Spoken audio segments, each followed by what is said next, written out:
தரும் நல் மருந்தே என் இயேசுவே, என் இயேசுவே.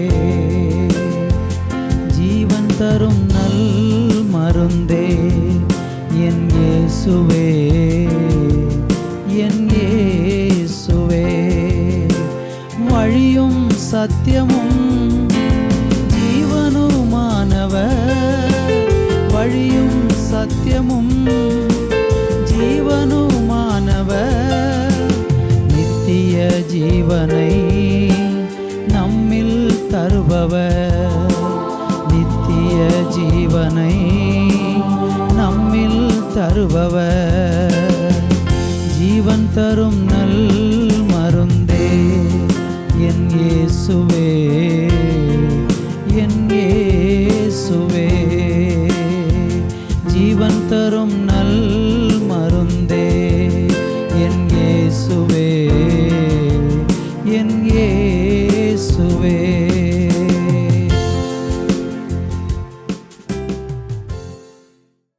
Thoothukudi revival Christian assembly ministries வழங்கும் ஜீவன் தரும் நல்வரது என்ற இந்நிகழ்ச்சிக்கு உங்களை அன்புடன் வரவேற்கிறோம். இன்றைய நிகழ்ச்சி உங்களுக்கும் உங்கள் குடும்பத்திற்கும் ஆசீர்வாதமாக இருக்கும் என்று நாங்கள் நம்புகிறோம். இப்பொழுதும் நமது ஊழியர் கே. சந்தோஷ் அவர்கள் வழங்கும் தேவ செய்தி இதோ உங்களுக்காக. கிறிஸ்துவுக்குள் மிகவும் பிரியமான என் அன்பு தேவனுடைய பிள்ளைகளே, இயேசு கிறிஸ்துவின் ஈடு இணையற்ற நாமத்தில் உங்களை அன்போடு கூட வாழ்த்துகிறேன். இந்த அருமையான நாளில் நம்ம ஆண்டுடைய வார்த்தையை தியானிக்கும்படியாக பிலிப்பியருக்கு எழுதின நிருபம் அதனுடைய 4ஆம் அதிகாரம் 19வது வசனத்தை வாசித்து இன்றைக்கு நாம் தேவனுடைய வார்த்தையை தியானிக்க போகிறோம். இப்பொழுது அந்த வேத பகுதியை வாசிக்க கேட்கலாம். என் தேவன் தம்முடைய ஐஸ்வரியத்தின்படி, என் தேவன் தம்முடைய ஐஸ்வரியத்தின்படி உங்கள் குறைவை எல்லாம், உங்கள் குறைவுகளை எல்லாம் கிறிஸ்து இயேசுவுக்குள், கிறிஸ்து இயேசுவுக்குள் மகிமையிலே நிறைவாக்குவார், மகிமையிலே நிறைவாக்குவார். நாம் வாழ்ந்து கொண்டிருக்கிற இந்த உலகம் குறைவுபட்ட ஒரு உலகம். எல்லாவற்றிலும் எங்கிலும் குறைவு மாத்திரமே காணப்படுகிற ஒரு உலகமாக இருக்கிறது. பிரசங்கி தன்னுடைய புஸ்தகத்தில் எழுதும்போது அதனுடைய 1ஆம் அதிகாரம் 15வது வசனத்திலே பிரசங்கி சொல்லுகிறார், இந்த உலகம் குறைவானது என்று சொல்லுகிறதை பார்க்கிறோம். இந்த உலகத்திலே நம்ம நிறைவை தேடினா எங்கேயும் எதிலையும் நிறைவை காணவே முடியாது. ஆண்டவர் இந்த உலகத்தை படைக்கும்போது நிறைவாகவே படைத்தார், ஆசீர்வாதமாகவே படைத்தார், எல்லாவற்றையும் செம்மையாக நேர்த்தியாக படைத்தார். ஆனால் மனிதனுடைய பாவம் இந்த உலகத்தில் மனுஷனுடைய வாழ்க்கையில் எல்லாவற்றிலும் குறைவு உண்டாகும்படியான ஒரு சூழலை ஏற்படுத்தியது. இப்படியாக மனித வாழ்க்கையில் குறைவுகள் நாளுக்கு நாள் பெருகிக்கொண்டே இருக்கிற அந்த சூழ்நிலையில் இயேசு கிறிஸ்து இந்த உலகத்திற்கு வந்து நம்முடைய எல்லாருடைய பாவங்களுக்காக அவர் சிலுவையில் மரித்து அடக்கம் பண்ணப்பட்டு உயர்த்தெழுந்து அவர் ஜீவனுள்ள தேவனாக இன்றைக்கு வரைக்கும் இருக்கிறபடினாலே அந்த இயேசு கிறிஸ்துவை யார் விசுவாசிக்கிறார்களோ அவர்களுடைய வாழ்க்கையில் குறைவு முற்றிலுமாக நிறைவாக மாறும். ஆனால் அந்த வசனத்தில் போட்டிருக்கிறது, தேவன் தம்முடைய ஐஸ்வர்யத்தின்படி உங்கள் குறைகளை எல்லாம் கிறிஸ்து இயேசுவுக்குள் மகிமையில் நிறைவாக்குவார் என்று. அப்போ இயேசு கிறிஸ்துவுக்குள் இந்த உலகத்தில் உள்ள எல்லா குறைகளும் நீங்கி நாம் நிறைவு அடைய முடியும். இந்த செய்தியை கேட்கிற நீங்கள் ஏதோ ஒரு விதத்தில் மிகவும் குறைவுபட்டு நிறைவை எதிர்பார்த்து காத்திருந்து எனக்கு நிறைவு வேணும் என்று சொல்லி நீங்கள் எத்தனையோ நேரங்களில் முயற்சி செய்தாலும் திரும்ப திரும்ப உங்கள் வாழ்க்கையில் எல்லாவற்றிலும் குறைவு, சரீரத்தில் ஆரோக்கியத்தில் குறைபட்டிருக்கலாம், இருதயத்தில் சந்தோஷத்தில் குறைபட்டிருக்கலாம், பொருளாதாரத்தில் குறைவுபட்டிருக்கலாம். உங்கள் வாழ்க்கையில் எல்லாவற்றிலும் குறைவு மாத்திரமே இருக்கிறது என்றால் இன்றைக்கி ஆண்டவர் உங்களுக்குத்தான் சொல்லுகிறார், உங்கள் குறைகளை எல்லாம் கிறிஸ்து இயேசுவுக்குள் தேவன் மகிமையிலே நிறைவாக்கப் போகிறார். அப்படி ஒரு நிறைவை இன்றைக்கு நீங்கள் விரும்புவீர்கள் என்றால் அதற்கு நீங்கள் செய்ய வேண்டியது ஒன்றுதான், இயேசு கிறிஸ்துவை உங்கள் வாழ்க்கையில் இன்றைக்கு நீங்கள் ஏற்றுக்கொண்டு அவரை பின்பற்ற தீர்மானமிடுங்கள். உங்களுடைய தீர்மானம் உங்களுடைய குறைகளை நிறைவாக்கி உங்களை மகிழ்ச்சியாக்கும், ஆசீர்வாதமாக கட்டாயமாக மாற்றும். சங்கீதம் 50ஆம் சங்கீதத்திலே வாசிக்கும்போது 12வது வசனத்தை படிக்கும் பொழுது வேதம் அங்கே இப்படியாக நமக்கு சொல்லுகிறது, நான் பசியாயிருந்தால் உங்களுக்கு சொல்லேன், பூமியும் அது நிறைவும் என்னுடையவைகளே. அப்போ தேவன் இந்த பூமியில் அவர் நிறைவுள்ளவராக இருக்கிறார். இந்த பூமியை அவர் நிறைவாகவே படைத்திருக்கிறார். இந்த பூமியில் எதுலேயுமே குறைவில்லை, எல்லாவற்றையும் ஆண்டவர் நிறைவாக தான் படைத்தார். நான் ஆரம்பத்தில் சொன்னது போல மனிதனுடைய பாவம், மனிதனுடைய குறை, மனிதனுடைய பலவீனம், அவனுடைய மீறுதல்கள் வாழ்க்கையில் உலகத்தில் எல்லாவற்றிலும் குறைவு உண்டாகும்படியான சூழலை ஏற்படுத்தியது.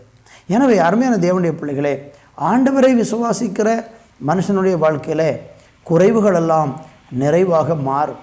உபாம புஸ்தகத்திலே 2ஆம் அதிகாரம் 7வது வசனத்தை நீங்கள் வாசித்து பார்த்தால், இஸ்ரவேல் ஜனங்களை ஆண்டவர் வனாந்தர பாதையில் 40 வருஷ காலமாக நடத்தி வருகிறதை நம்ம பார்க்க முடியும். அந்த 40 வருட காலம் அவர்கள் வாழ்க்கையில் தேவன் அவர்களை எப்படி நடத்தினார்? அந்த வசனத்தை இப்பொழுது வாசிக்க கேட்கலாம். உன் தேவனாகிய கர்த்தர் உன் கைக்கிரியைகளில் எல்லாம் உன்னை ஆசீர்வதித்து வருகிறார். இந்த பெரிய வனாந்தர வழியா, நல்லா கவனிங்க, இந்த பெரிய வனாந்தர வழியிலே நீ நடந்து வருகிறதை அறிவார். இந்த 40 வருஷமும் கேளுங்க, நீ 40 வருஷமும் உன் தேவனாகிய கர்த்தர் உன்னோடே இருந்தார். உனக்கு ஒன்றும் குறைவுபடவில்லை. பாருங்கள், தேவன் நம்மோடு கூட இருந்தால், தேவன் ஒரு மனுஷனோடு கூட இருந்தால், அது பெரிய வனாந்தரமான ஒரு பாதையாக இருந்தாலும் அந்த வனாந்தர பாதையிலையும் ஒன்றுமே குறைபடாது. நமக்கு நன்றாக தெரியும், இஸ்ரவேல் ஜனங்கள் வனாந்தர பாதையில் நடக்கும்போது அவங்களுக்கு சொந்தமாக தங்குவதற்கு இடமில்லை, அவங்க கையிலே பயண வேளையில் சாப்பிடுவதற்கு ஆகாரம் இல்லை, அவர்களை பாதுகாப்பதற்கு எந்த பாதுகாப்பு உபகரணங்களும் இல்லை, அவர்களுக்கு எந்த விதத்திலையும் அவர்களுக்கு நிறைவாக வாழ்வதற்குரிய எந்த ஒரு சாத்தியதையும் இல்லை. ஆனால் ஒன்று, அவர்களை நிறைவாய் நடத்துகிற ஒரு தேவன் அவர்களோடு கூட இருந்ததுனால அந்த தேவன் அந்த 40 வருஷமும், அதான் பைபிள் சொல்லப்பட்டிருக்கிறது, 40 வருஷமும் உன் தேவனாகிய கர்த்தர் உன்னோடு கூட இருந்தார். அது அவர்களுக்கு குறைவில்லாமல் நிறைவை அனுபவிப்பதற்கு உதவியாக இருந்தது. நான் சொல்லுகிறேன், வசனத்தின் அடிப்படை சொல்லுகிறேன், இந்த உலகம் குறைப்பட்டது தான். இந்த உலகத்தில் நீங்கள் நிறைவை தேடினா காண முடியாது. ஆனால் தேவனோடு கூட நடக்கிற ஒரு வாழ்க்கை, தேவனை விசுவாசிக்கிற ஒரு வாழ்க்கை, தேவனை நம்பியிருக்கிற ஒரு வாழ்க்கை நம்முடைய குறைகளில் நம்மை நிறைவாக நடத்துவதற்கு அது பயனுள்ளதாக இருக்கிறது. எனவே இந்த நாட்களிலே ஆண்டவராகிய கர்த்தரை நீங்கள் விசுவாசித்து குறைவில்லாமல் நிறைவான ஒரு வாழ்க்கை வாழ்வதற்கு முன்வாருங்கள். இஸ்ரவேல் ஜனங்களோடு கூட கர்த்தர் கூடவே இருந்தபடியினால் அவர்களுடைய குறைகளிலே தேவன் அவர்களோட குறைகளை நிறைவாக்கி அவர்களை நிறைவாக நடத்தினார். அவர்களுக்கு ஒன்றும் குறைவுபடவில்லை. இன்றைக்கி நீங்கள் குறைபட்டு போயிருக்கிறீங்களா? குறைவுகளை நிறைவாக்க யாரை எல்லாமோ தேடுகிறீங்களா? மனுஷனை நாடி போகிறீங்களா? அவர்களால் இவர்களால் எனக்கு உதவி வரும், அவர்கள் என்னுடைய வாழ்க்கையின் குறைகளை மாற்றுவார்கள் என்று பல மனிதர்களை நம்பி ஏமாந்து போய்விட்டீர்களா? உங்கள் குறைகளை தீர்க்கிறதற்கு இந்த உலகத்தில் எந்த மனுஷனாலும் முடியாது. ஒரே ஒருவர் இருக்கிறார். அவர் நம்முடைய குறைகளை தீர்த்து நம்மை ஆசீர்வதிக்க வல்லவராக இருக்கிறார். உபாகம புஸ்தகம் 8ஆம் அதிகாரம் 9வது வசனத்தை கூட வாசிக்க கேட்கலாம். அது தாழ்ச்சி இல்லாமல் அப்பம் புசிக்கத்தக்கதும் ஒன்றும் உனக்கு குறைவுபடாததுமான தேசம். அது கல்லுகள் இரும்பாய் இருக்கிறதும், அது கல்லுகள் இரும்பாக இருக்கிறதும், செம்பு வெட்டி அடிக்கப்பட்டது மலைகள் உள்ளதுமான தேசம். ஆண்டவருடைய வார்த்தையை நீங்கள் கவனியுங்கள். இஸ்ரவேல் ஜனங்களுக்கு ஆண்டவர் வனாந்தரத்தில் ஒன்றுமே குறைபடாமல் நடத்தினார்.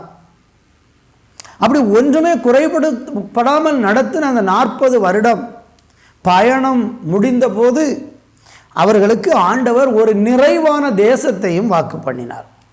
அழகாக கர்த்தருடைய வார்த்தை சொல்லுகிறது, அது தாழ்ச்சி இல்லாததும் அப்பம் புசிக்கத்தக்கதும் ஒன்றும் உனக்கு குறைவுபடாததுமான தேசம்.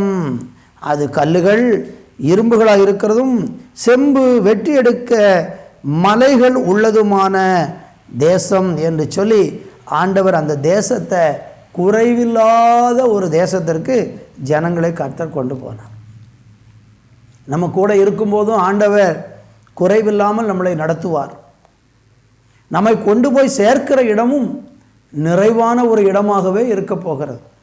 இஸ்ரவேல் ஜனங்களுக்கு ஆண்டவர் கானான் தேசத்தை வாக்குத்தத்த தேசமாக தேவன் வாக்கு பண்ணி அவர்களை அழைத்து கொண்டு போய் அந்த 40 வருடமும் அவர்களுடைய வாழ்க்கை பயணத்தில் குறைவில்லாமல் நடத்தின தேவன் அவர்களை கொண்டு போய் சேர்த்த தேசம் எப்படி குறைவில்லாமல் இருந்ததோ அதே போல இயேசு கிறிஸ்துவை விசுவாசித்து அவரை பின்பற்றக்கூடிய ஒரு மனுஷனுடைய வாழ்க்கையிலே இந்த பூமியிலே அவன் வாழ்கிற நாள் முழுவதும் இயேசு கிறிஸ்துவுக்குள் அவனுடைய குறைகளை எல்லாம் தேவன் நிறைவாக்கி கடைசியிலே குறைவில்லாத, கண்ணீர் இல்லாத, அழுகை இல்லாத, புலம்பல் இல்லாத, ஓ ஸ்தோத்திரம், மகிழ்ச்சியும் சந்தோஷமும் உள்ள குறைவில்லாத ஒரு நித்திய பரலோகத்திலே, ஒரு நித்திய ஜீவனிலே, ஒரு நித்திய ராஜ்யத்திலே கொண்டு போய் ஆண்டவர் சேர்ப்பார்.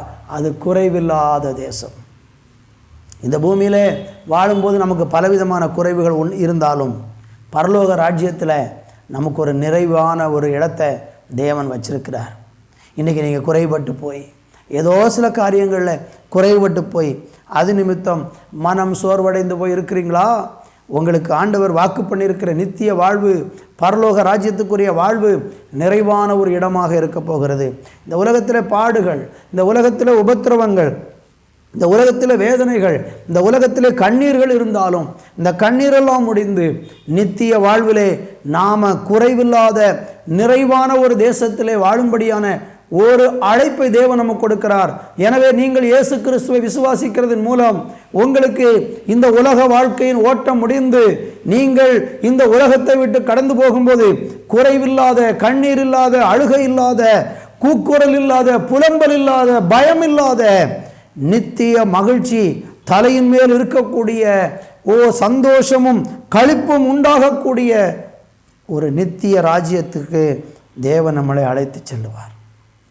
எனவே இந்த நாட்களிலே இந்த வார்த்தையை கேட்கிற நீங்கள் இந்த பூமியில் குறைபட்டு போயிருக்கிறேன்னு கவலைப்பட வேண்டாம். இயேசுவை விசுவாசிக்கிற உங்களுக்கு தேவன் நிரந்தரமாக வாசம் பண்ணும்படியாக குறைவில்லாத ஒரு தேசத்தை ஆண்டவர் ஆயத்தப்படுத்தி கொண்டிருக்கிறார். இன்னொரு வசனத்தை நீங்கள் படித்து பார்த்தீங்கன்னா 40 வருஷமும் இஸ்ரவேல் ஜனங்களை ஆண்டவர் குறைவில்லாமல் என்ன செய்தாராம்? பராமரித்தார் என்று வேதம் நமக்கு சொல்லுகிறது. நெகேமியாவின் புஸ்தகம் 9ஆம் அதிகாரம் 21வது வசனத்திலே அங்கே வாசிக்கும்போது வேதம் சொல்லுகிறது, 40 வருடமும் அவர்களுக்கு ஒன்றுமே குறைவுபடவில்லை, ஆண்டவர் அவர்களை குறைவுபடாமல் பராமரித்தார் என்று வேதம் சொல்லுகிறது. என் அன்பு தேவனுடைய பிள்ளைகளே, நீங்கள் இயேசு கிறிஸ்துவை விசுவாசித்து அவரை பின்பற்ற நீங்கள் முன்வந்தால் உங்கள் வாழ்க்கையை பராமரிப்பதில் தேவன் மிகுந்த கரிசனையாக இருக்கிறார். உங்களுக்கு என்ன தேவை, நீங்கள் எப்படிப்பட்ட தேவையின் மத்தியிலே இந்த நாட்களில் இருந்து கொண்டு இருக்கிறீர்களோ அந்த தேவையின் நடுவில் தேவன் உங்களுடைய குறைகளிலிருந்து உங்களை நீக்கி உங்களை பராமரிப்பார். கர்த்தருக்கு ஸ்தோத்திரம். சங்கீதம் 34 அதனுடைய 9, 10 ஆகிய 2 வசனங்களை இப்பொழுது நம்ம வாசிக்க கேட்கலாம். கர்த்தருடைய பரிசுத்தவான்களே, கர்த்தருடைய பரிசுத்தவான்களே, அவருக்கு பயந்திருங்கள், அவருக்கு பயந்திருங்கள். அவருக்கு பயந்தவர்களுக்கு குறைவில்லை, அவருக்கு பயந்தவர்களுக்கு குறைவில்லை. சிங்கக்குட்டிகள் தாழ்ச்சி அடைந்து பட்டினியாய் இருக்கும், கர்த்தரை தேடுகிறவர்களுக்கோ ஒரு நன்மையும் குறைவுபடாது. ஒரு நன்மையும் படாது. அருமையான தேவனுடைய பிள்ளைகளை, இந்த வசனத்தில் 2 காரியத்தை நம்ம பார்க்கிறோம். ஒன்று என்ன? அவருக்கு பயந்தவர்களுக்கு குறைவில்லை. அந்த வசனத்தில் போட்டிருக்கு, கர்த்தருக்கு பயந்தவர்களுக்கு குறைவில்லை. 2 என்ன சொல்லப்பட்டிருக்கிறது என்றால், கர்த்தரை தேடுகிறவர்களுக்கு குறைவில்லை. 1 பயந்தவர்களுக்கு குறைவில்லை, 2 தேடுகிறவர்களுக்கு குறைவில்லை. நீங்கள் கர்த்தருக்கு பயந்திருந்தால் கர்த்தர் உங்களுடைய வாழ்க்கையில் குறைவில்லாமல் உங்களை நடத்துவார். கர்த்தருக்கு பயப்படுதல் என்றால் என்ன?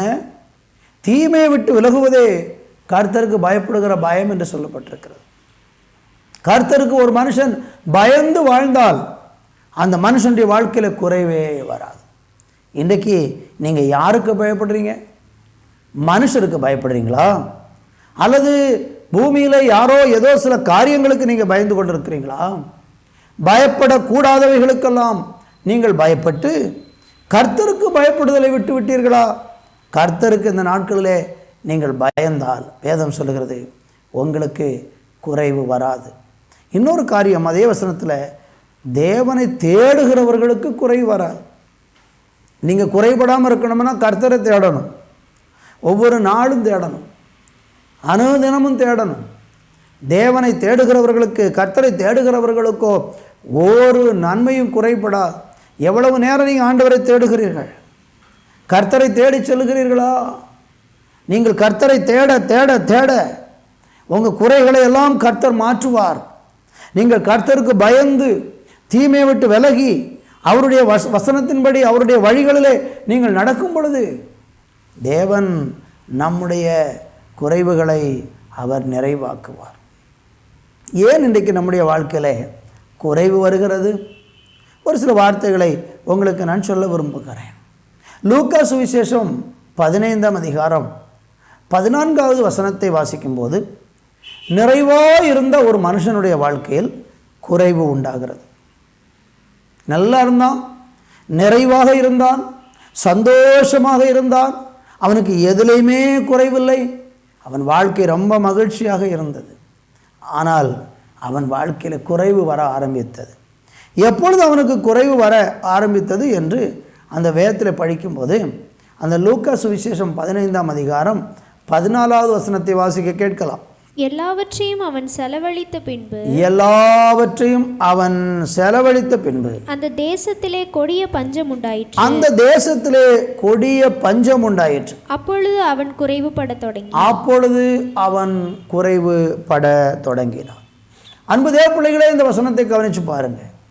இளைய குமாரன் தகப்பனுடைய சொத்தையெல்லாம் கேட்டு வாங்கி தகப்பனுடைய வீட்டை விட்டு சுய விருப்பத்தை நிறைவேற்றுவதற்காகவும் பாவ வாழ்க்கை வாழ்வதற்காகவும் தேவனை தகப்பனை விட்டு அந்நிய தேசத்துக்கு போனான்.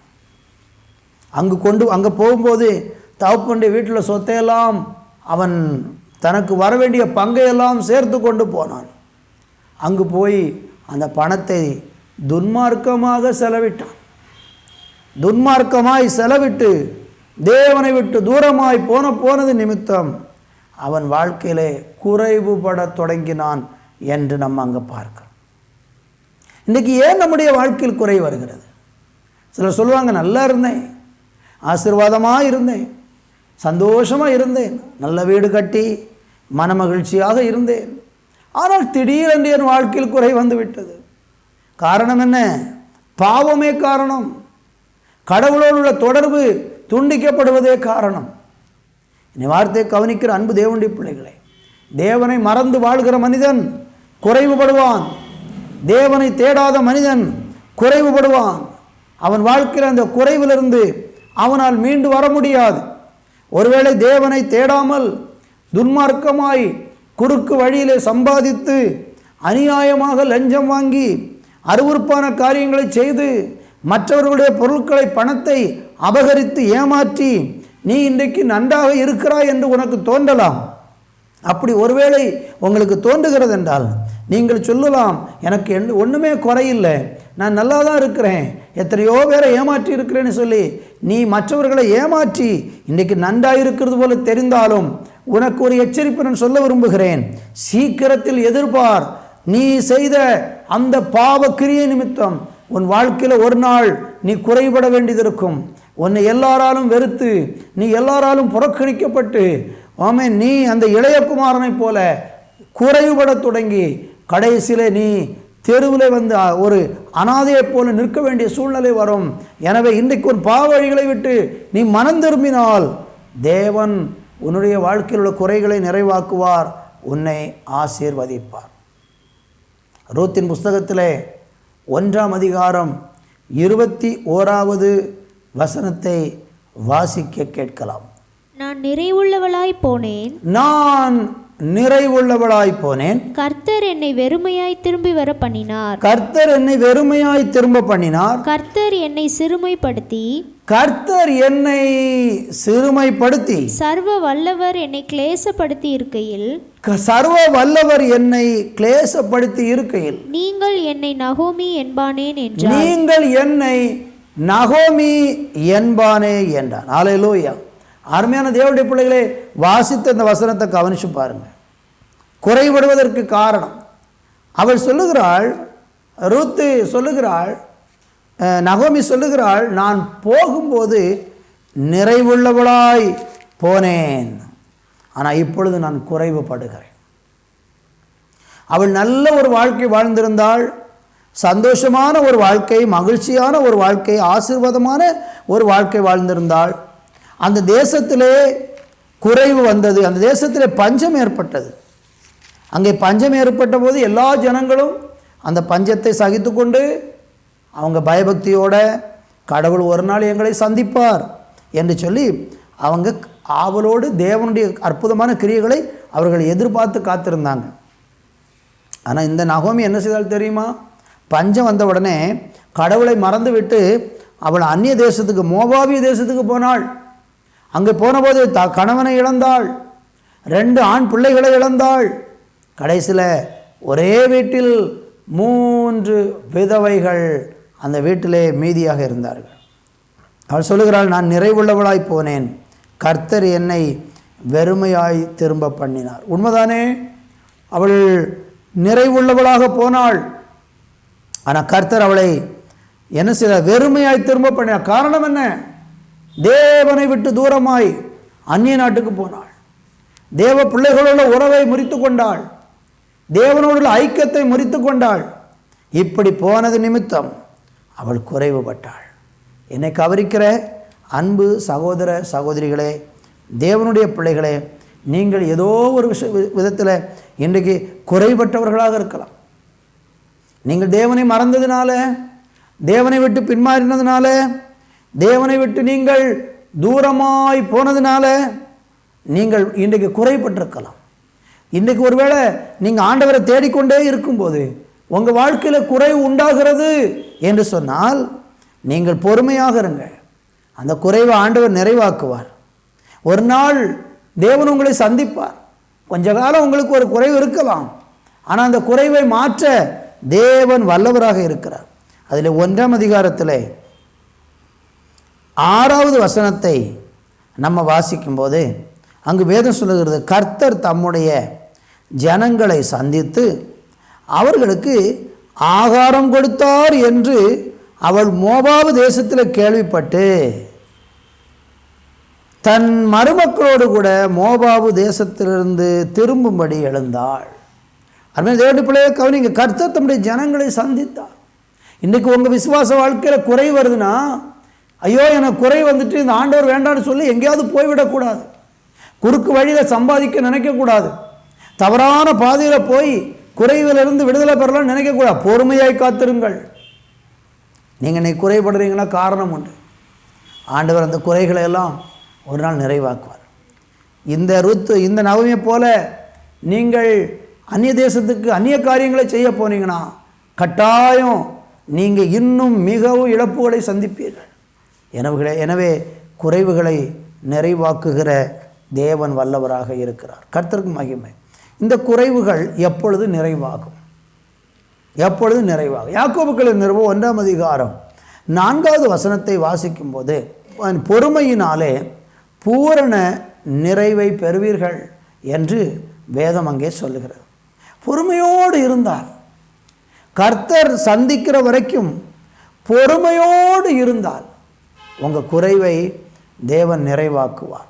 யோவான் சுவிசேஷம் 2ஆம் அதிகாரம் 3வது வசனத்தை வாசிக்கும் போது அங்கே கானாவூர் திருமணத்தில் இயேசு கிறிஸ்துவும் அவருடைய தாயும் சீசர்களும் கடந்து போயிருக்கிறார்கள். அங்கே கடந்து போன இடத்துல திடீரென்று திராட்சரசம் குறைபட்டது. அந்த சம்பவம் நமக்கு நன்றாக தெரியும். அங்கே அந்த குறைவு எப்படி நிறைவானது? திராட்சரசம் குறைபட்டது. அந்த சூழ்நிலையை எப்படி அந்த அந்த அந்த திருமண வீட்டுக்காரங்க சந்தித்து மேற்கொண்டாங்க? அங்கே இயேசுவை அவர்கள் அழைத்திருந்தார்கள். திருமணத்திற்கு இயேசுவை முன்கூட்டியே அழைத்திருந்ததுனால குறைவு வந்தாலும் அதை நிறைவாக்குகிறவர் அவங்க கூட இருந்தார். உங்கள் வாழ்க்கையில் இயேசுவை எல்லாவற்றுக்கும் நீங்கள் முதன்மைப்படுத்தி இயேசுவை உங்கள் குடும்பத்தின் சகல காரியங்களிலும் முன்னிறுத்தி நீங்கள் செயல்படும் போது, அப்படி முன்னிறுத்தி செயல்படுகிற காரியத்தில் என்ன குறை வந்தாலும் இயேசுவே பொறுப்பு. இயேசுவே பொறுப்பு. அவர் அதை பார்த்து கொள்வார். அந்த குறைகளை நிறைவாக்குவதில் இயேசு மிகுந்த அக்கறையோடு இருப்பார். காரணம் என்ன? நீங்கள் அவரிடத்தில் ஜெபித்து, அவரிடத்தில் கேட்டு, அவருடைய ஆலோசனையின்படி ஒரு காரியத்தை நீங்கள் செஞ்சதுனால அதில் குறை வந்தால் அந்த குறைவை இயேசுவே நிறைவேற்றுவார். இன்றைக்கி உங்கள் வாழ்க்கையில் எல்லாவற்றுக்கும் இயேசுவை முன்ன வைக்கிறீங்களா? இயேசுவை முதன்மைப்படுத்துகிறீங்களா? அப்படி செய்யும்போது உங்கள் குறைவுகள் நிறைவாகும். அப்போஸ்தலர் நடவடிக்கைகள் 4ஆம் அதிகாரம் 35வது வசனத்தை வாசிக்கும்போது அங்கே மற்றவர்களுக்கு பகிர்ந்து கொடுத்ததுனால எல்லாருக்கும் நிறைவு உண்டானது. நீங்கள் குறைவில்லாமல் ஆசீர்வதிக்கப்படுவதற்கு செய்ய வேண்டியது என்ன? நீங்கள் மற்றவர்களுக்கு பகிர்ந்து கொடுங்கள். அந்த வசனத்தை இப்பொழுது வாசிக்க கேட்கலாம். அப்போஸ்தலருடைய பாதத்திலே வைத்தார்கள். அப்போஸ்தலருடைய பாதத்திலே வைத்தார்கள். அவனவனுக்கு தேவையானதற்கு தக்கதாய் பகிர்ந்து கொடுக்கப்பட்டது. பகிர்ந்து கொடுக்கப்பட்டது. அவர்களில் ஒருவனுக்கும் ஒன்றும் குறைவாய் இருந்தது. பாருங்கள், பகிர்ந்து கொடுக்கிறதுனால குறைவு உண்டாகாது என்று பைபிள் சொல்லுகிறது. கொடுத்தா குறையுமா? உலக வழக்கத்தின்படி கொடுத்தால் குறை, கொடுக்க கொடுக்க குறை. ஆனால் வேத பிரமாணம் என்ன சொல்கிறது? கொடுக்க கொடுக்க உங்களுக்கு குறைவு நீங்கும் என்று சொல்கிறார். யாருக்கு கொடுக்கணும்? ஏழை எளியவங்களுக்கு கொடுக்கணும், தரித்திரர்களுக்கு கொடுக்கணும், உன் சகோதரன் கஷ்டப்படும் போது அவனுக்கு கொடுக்கணும், இன்னும் அதையெல்லாம் தாண்டி தேவனுக்கு கொடுக்கணும், கர்த்தருடைய ஊழியத்திற்கு கொடுக்கணும். இப்படி கொடுக்க கொடுக்க நீங்கள் குறைவுபட மாட்டீர்கள், நிறைவு பெறுவீர்கள். கொஞ்ச வருமானத்திலையும் கொஞ்ச நன்மையிலையும் ஒரு பங்கை கஷ்டப்படுகிறவர்களுக்கு, ஏழை எளியவர்களுக்கு, தேவனுக்கு நீங்கள் கொடுத்து பாருங்கள், நிறைவை சந்திப்பீர்கள். யாக்கோபு 1:5 சொல்லுகிறது, உங்களில் ஒருவன் ஞானத்தில் குறைவுபட்டால் யாவருக்கும் சம்பூர்ணமாய் கொடுக்கிற தேவனிடத்தில் கேட்க கடவன் என்று கர்த்தர் சொல்லுகிறார். அப்படி கேட்டால் ஆண்டவர் குறைவுள்ள மனுஷனுடைய குறையை நிறைவாக்குவாராம். அப்போ தேவனிடத்தில் மன்றாடும் போது, தேவனிடத்தில் ஜெபம் பண்ணும்போது உங்கள் குறைவு நீங்கும். இன்றைக்கி நீங்கள் குறைபட்டிருக்கிறீங்களா? மனுஷனை தேடி ஓடாதீங்க. கர்த்தருடைய பாதத்தில் உட்கார்ந்து, ஆண்டவரே நான் குறைபட்டிருக்கிறேன், என் குறைவை நிறைவாக்குங்க, நான் பலவீனப்பட்டிருக்கிறேன், எனக்கு பலன் தாங்க, நான் பொருளாதாரத்தில் கஷ்டப்படுகிறேன், எனக்கு உதவி செய்யுங்க. ஜெபம் பண்ணி பாருங்கள், விண்ணப்பம் பண்ணி பாருங்கள், வேண்டுதல் செய்து பாருங்கள், உங்களுடைய ஜெபம் கேட்கப்படும். யோவான் 16:24 நீங்கள் படிச்சீங்கன்னா அங்கே நீங்கள் என் நாமத்தில் ஒன்றும் கேட்கவில்லை, என் நாமத்தில் கேளுங்கள், அப்பொழுது ஆண்டவர் உங்களுக்கு நிறைவாக தருவேன் என்று வாக்கு பண்ணுகிறார். கேட்டு பாருங்கள், கர்த்தர் உங்களுக்கு துணை செய்வார், குறைவுகளை நிறைவாக்குவார். கடைசியாக ரூத்தின் புஸ்தகம் 2ஆம் அதிகாரம் அதனுடைய 12வது வசனத்தை வாசிக்கும்போது அழகான ஒரு வார்த்தை, உன் செய்கைகளுக்கு தக்க பலனை கர்த்தர் உனக்கு கட்டளையிடுவாராக, இஸ்ரவேலின் தேவனாகிய கர்த்தருடைய செட்டைகளின் அடைக்கலமாய் வந்த உனக்கு அவராலே நிறைவான பலன் கிடைப்பதாக. நிறைவான பலனை கர்த்தர் உங்களுக்கு தருவார். எப்போ? இஸ்ரவேலின் தேவனாகிய கர்த்தரின் செட்டைகளின் கீழ் அடைக்கலமாக வரணும்.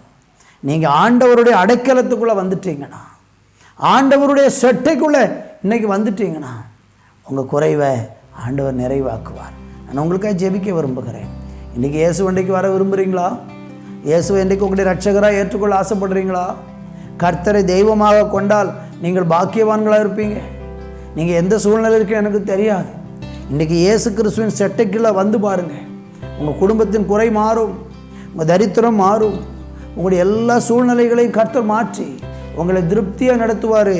40 வருடம் வனாந்தரத்தில் ஜனங்களுக்கு ஒன்றும் குறைவில்லாமல் நடத்தின தேவன், அவருக்கு பயந்தவர்களுக்கு குறைவில்லை என்று சொன்ன தேவன், கர்த்தரை தேடுகிறவர்களுக்கோ ஒரு நன்மையும் குறைவுபடாது என்று சொன்ன தேவன், இன்றைக்கு இஸ்ரவேலின் தேவனாகிய கர்த்தரின் செட்டைக்குள்ளே வந்தால் குறைகளை நிறைவாக்கி உங்களை ஆசீர்வதிப்பார். நான் இப்பொழுது உங்களுக்காக ஜெபம் பண்ண விரும்புகிறேன்.